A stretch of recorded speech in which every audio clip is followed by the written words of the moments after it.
February 1887, but historians differ on when it ended. Some limit the war to 1887, while others extend it to the Treaty of Wuchale in 1889. Another perspective combines it with the Italo-Ethiopian War of 1895 to 1896, treating it as a single conflict from 1887 to 1896. The conflict may be referred to as the First Italo-Ethiopian War. The War of 1895 to 1896 is sometimes called the Second Italo-Ethiopian War. The naming of the conflict varies among different historians. There is no universal agreement on when the war officially ended. Some historians consider the Treaty of Wuchale in 1889 as the end of the war.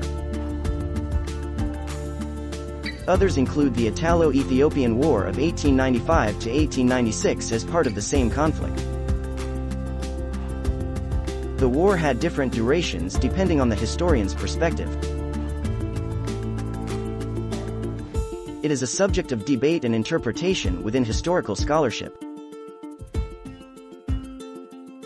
Historians have differing opinions on the duration and naming of the war.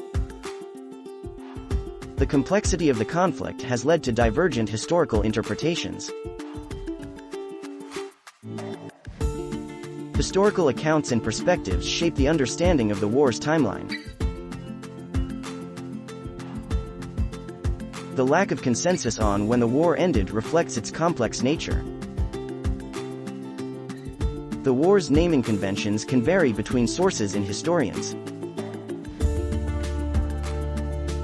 Understanding the war's duration requires examining various historical viewpoints. Different historians have different views on the war's start and end dates. The Treaty of Wuchale in 1889 marks a significant event in the war's timeline. The Italo-Ethiopian War of 1895 to 1896 is closely related to the earlier conflict.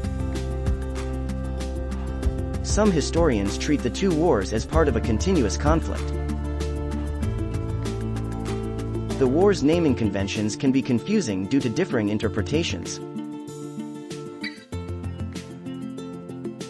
The complexity of the war's historical context contributes to different viewpoints. Historical interpretation shapes the perspective on the war's duration and categorization. The diverse opinions on the war reflect the challenges of historical analysis.